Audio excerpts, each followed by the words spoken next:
When you bring me out, can you introduce me as Joker? Todd Phillips' Joker tells a Joker origin story, but it doesn't tell the origin story, because there isn't one. Over the years, the Joker himself has given conflicting accounts of how he came to be. You dropped me into that vat of chemicals. I stick a razor in my mouth and do this to myself. When I was a little boy and told people I was going to be a comedian, everyone laughed at me. Well, no one's laughing now. It's even possible he's made them all up, or doesn't remember his real origin. But where did the character of the Joker come from? And what made him one of the most iconic comic book villains of all time? The colorfully clad perfect enemy of the Dark Knight made his debut in the pages of Batman #1 in 1940. Since then, Joker has morphed with each new interpretation of the character. Yet, through the years, he's remained recognizably the Joker. From his sinister clown appearance to his twisted jokes with punchlines that only make sense to someone detached from all notions of right and wrong. I'm gonna make this pencil disappear. It's gone. His crimes are a means to an end. The point is chaos. I'm an agent of chaos. Like Batman, he has no superpowers. The Joker is most threatening on philosophical, moral, and human levels. Some men just want to watch the world burn. So here's our take on the history that's led to the Joker of today, and what's really behind that unsettling grin. It's gonna make you smile. Uh-oh, his smile is our grimace.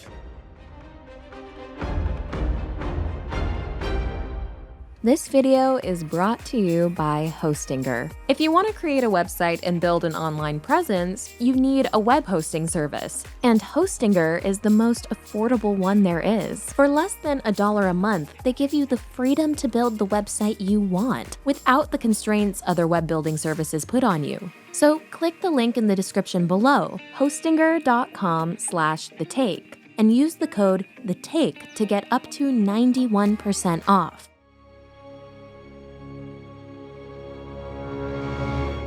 Almost every element that would come to define the Joker can be found in his first appearance, Batman #1. The first comic book to feature Batman's name in the title featured a retelling of Batman's origin, the debut of Catwoman, and opening and closing stories both involving the Joker. Already in 1940, he had the trademark juxtaposition of mirth and malevolence, the purple suit, and the look, a pale face whose resting expression is a disturbing smile. Joker owes that to some combination of artists Jerry Robinson and Bob Kane, and writer Bill Finger. Each gave conflicting accounts of how the idea was born, but all pointed to two inspirations: a Joker playing card and actor Conrad Veidt's appearance in the 1928 adaptation of Victor Hugo's The Man Who Laughs. That character's childhood disfigurement has made him an outcast from society, and he's only laughing on the outside.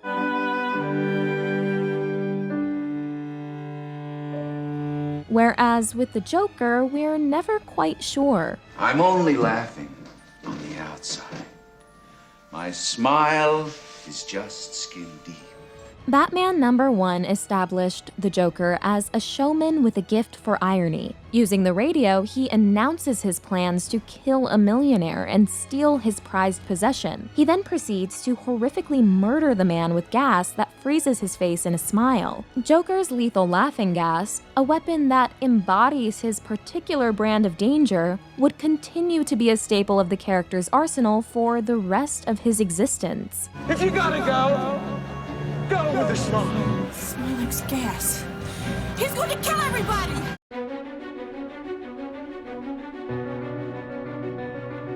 Batman began as a grim avenger starring in violent stories inspired by Pulp Fiction, but he didn't stay that way for long. He picked up a boy sidekick, Robin, and with him, even more kid readers. As the age of comics readers drifted downward, the stories grew softer. And after the panic over comic books' influence on young readers led to a 1954 Senate hearing, that comic books are an important contributing factor in many cases of juvenile delinquency. And the self-censoring Comics Code Authority, they grew softer still. What place did a psychopathic mass murderer have in this puritanical environment? The Joker adapted by turning into a sillier, less lethal character. And this would set up a question that's come into play with all Jokers since. To what extent should this clownish villain be truly scary versus enjoyably playful or even likable? In the 1946 story, The Joker Follows Suit, he built a Joker-mobile and a Joker plane. At heart, he remained the same, a man detached from reality laughing at jokes only he understood. He just became less of a threat. And he showed up less frequently. In the 50s and early 60s, Batman and Robin got increasingly wrapped up in science fiction-inspired stories that took them away from the grim back alleys of Gotham. It would take another medium to put the Clown Prince of Crime back on top.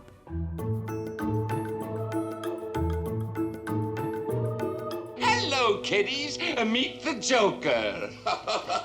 No hard feelings. The Batman TV sensation, premiering in 1966, offered a knowing riff on the more kid-friendly Batman stories the show creators grew up reading. Ask yourselves, what is wrong with this sentence? He who laughs last, laughs good. Holy grammars. But Cesar Romero's dead-eyed stare and maniacal laugh still gave his Joker an edge. If they do not see the joke, put in the ropes and let them choke. Even when he's attempting to intimidate a bunch of high school athletes. When the Board of Education sees this picture with you holding the answer to those exams, ho ho ho ho. Good gosh, we'll be suspended. Or facing off with Batman over a surfing contest. And challenging you to the surfing title of the Gotham Point World Championships. For a generation of TV viewers, Romero was the definitive Joker, and thus he asserted an influence on interpretations that followed, even those that defined themselves in opposition to his cartoonishness. Corny, aren't I? When the TV series' popularity waned, so did the Joker's fortunes. Too tied to the now canceled series, he effectively disappeared from the pages of Batman's comics for a few years. Then, in the early 70s, he was reborn as an incarnation of his darker original self, thanks in large part to an influx of new talent. Stories like The Joker's Five-Way Revenge and The Laughing Fish restored his old menace and lethal tactics while tapping into his peculiar type of madness. In The Laughing Fish, the Joker attempts to copyright fish he's poisoned, freezing their faces in a smile that resembles his. A quintessential example of the warped logic that drives the character's actions. In 1975, the Joker was even the first supervillain ever to get his own comic book series. It was canceled after only 9 issues. Whether that was because his edge had to be blunted to suit the still-in-place Comics Code Authority, or because readers weren't yet ready for this psychopath to be a protagonist. But though the comic might have failed, it wouldn't be the last time that the Joker became the center of a story, or that readers were asked to sympathize with his point of view. The 1980s saw a darkening of Batman stories, and of mainstream comics in general, thanks especially to Frank Miller's The Dark Knight Returns and Alan Moore and Brian Boland's The Killing Joke. The Killing Joke has the Joker shooting Batgirl Barbara Gordon, leaving her permanently paralyzed and forcing her dad, Police Commissioner Jim Gordon, to look at naked photos of her injured body. In the 1988 story A Death in the Family, Joker beats the second Robin, Jason Todd, with a crowbar and then blows him up. But only after readers voted for his death by calling a 1-900 number. For better or worse, Batman's readers had become bloodthirsty, and Joker stories helped sate that thirst. We can see the legacy of this dark turn clearly in modern renditions of the Joker. Oh, I'm not gonna kill you. I'm just gonna hurt you. Really, really bad. By the late 80s, Joker was also ready to help Batman make the leap to the big screen.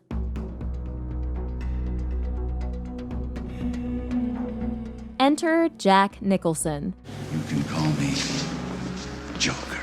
Tim Burton's 1989 Batman was a film built around dualities. So it posited the Joker as the opposite in every way to Michael Keaton's Batman. Evil to his good, chaos to his order, attention-hungry extrovert to his secretive introvert. You ever dance with the devil in the pale moonlight?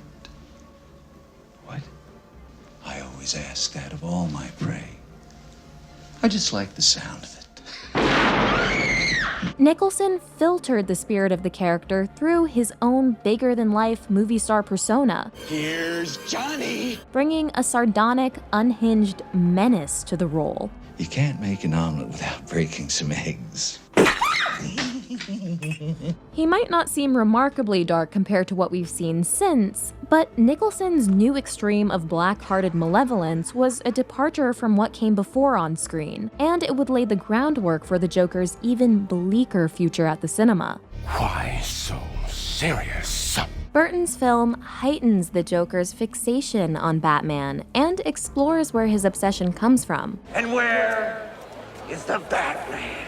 The film inserts the Joker into Batman's origins by making him the killer of Bruce Wayne's parents. You killed my parents. And vice versa, it makes Batman accidentally responsible for the Joker's fall into the vat of chemicals that made him how he is. You made me. Incidentally, the vat of chemicals is the most famous version of the Joker's origin story. It was first seen in the 1951 story The Man Behind the Red Hood, and repeated in Batman the Killing Joke. Burton's depiction of this hero and villain pair who created each other— I made you. You made me first. Hey, Batman. I mean, I was a kid when I killed your parents. established the pair's codependency, bordering on a toxic love affair that we can see explored in later renditions of the story. I'm fine with you fighting other people if you want to do that, but what we have is special.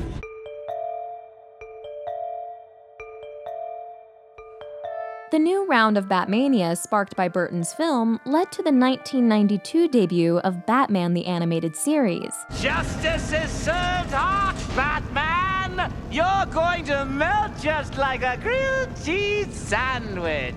This series' Joker, voiced by Mark Hamill, was the most psychologically complex version of the character yet. Who's given more hours of amusement to the Gotham police force than me? Complicating matters was the introduction of Harley Quinn, a psychiatrist who falls in love with Joker while treating him at Arkham Asylum. It's only natural you'd be attracted to a man who could make you laugh again. I knew you'd understand. Anytime. Quinn's love immediately made the Joker a more complicated person. What did it say about him that he could inspire this kind of passionate love in another human being? Was he capable of returning it? Baby, you're the greatest. Or merely exploiting any person unlucky enough to fall for him? You were gonna come back for me, weren't you, Puddin'? Of course, pumpkin pie. It's just that, well, here you are, so I can save myself a trip. And could his fascination with anyone else rival the level of his hang-up on Batman? You're always taking shots from folks who just don't get the joke. Like my dad. Or Batman. On one level, with Harley Quinn, the Joker's villainy felt more personally offensive, as he was depicted as an abusive creep toward a loving girlfriend. My fault. I didn't get the joke. At other times, her love seemed to have the potential to redeem him, or at least humanize him, as this madwoman's soulmate offered audiences a bridge toward understanding him.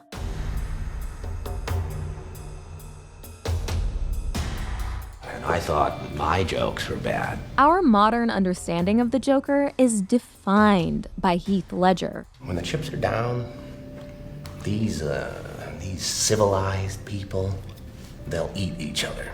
After teasing the Joker's existence in the final moments of Batman Begins, Christopher Nolan put him at the center of its sequel, The Dark Knight. The morality play pits Christian Bale's Batman against a ruthless crime lord who is nihilism embodied. This city just showed you that it's full of people ready to believe in good. Until their spirit breaks completely. Now his jokes aren't merely for entertaining his own sick mind, they're strategically undermining all the meaning and values society takes for granted. See, their morals, Their code.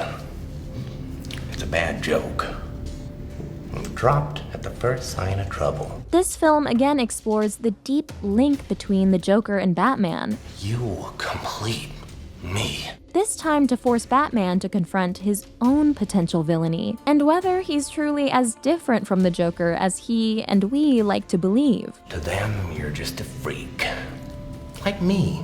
This Joker is determined to prove that everyone becomes a villain when they suffer trauma that's soul-crushing enough. He wanted to prove that even someone as good as you could fall. And he was right. The Joker struck a chord by challenging viewers to question how any of us would measure up when truly tested. At midnight, I blow you all up.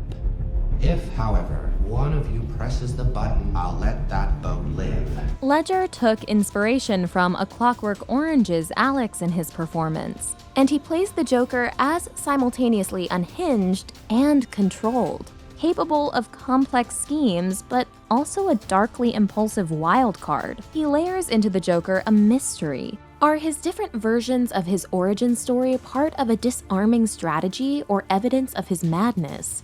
Now I'm always smiling.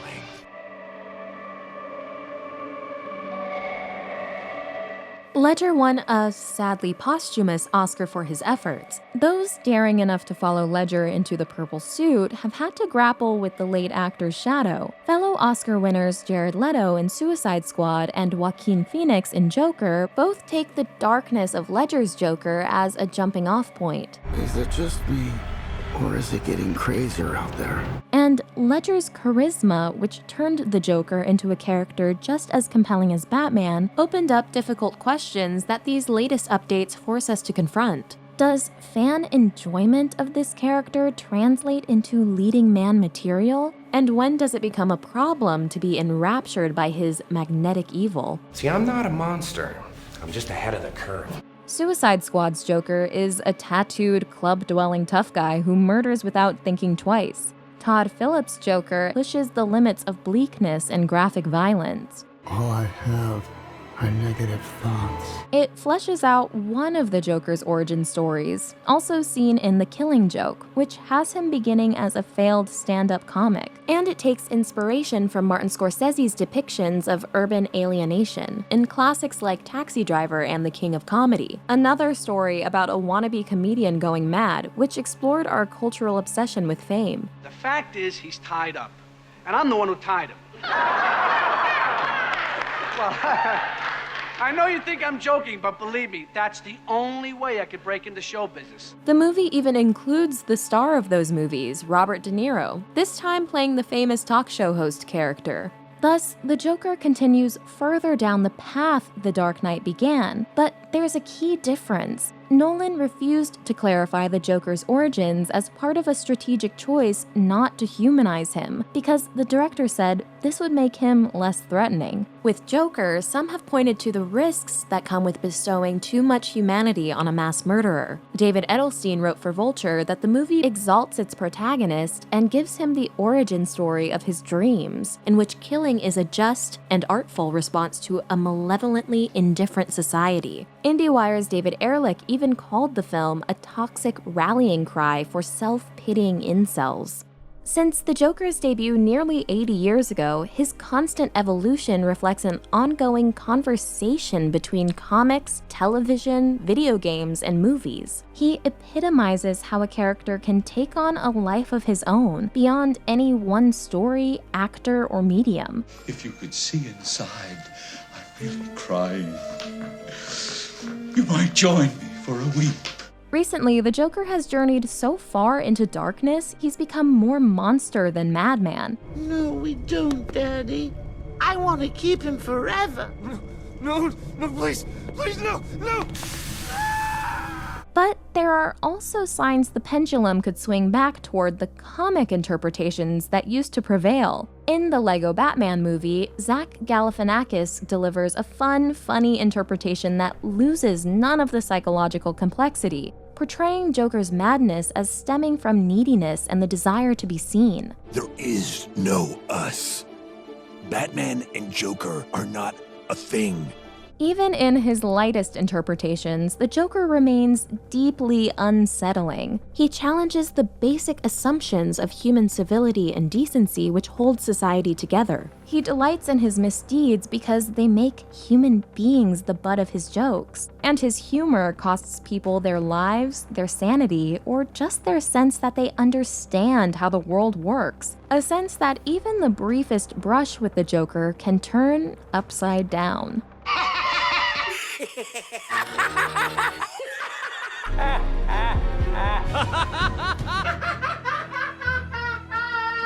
Send in the clowns. This video is brought to you by Hostinger, the #1 WordPress hosting service in the world. There are a lot of web building tools out there, but many of them are unnecessarily expensive or only offer simple formats that don't let you build the website you want. That's why we love Hostinger. It's a service that works for everyone. If it's your first time creating a personal website, you can use their website builder and enjoy 24/7 chat support that's personalized for you. And if you're already tech savvy, Hostinger gives you the freedom to build a custom site out of your own code. Hostinger offers all this for only 99 cents a month. So if you don't have a website yet, what are you waiting for? Click the link in the description below, hostinger.com/thetake, and use the code THETAKE to get up to 91% off.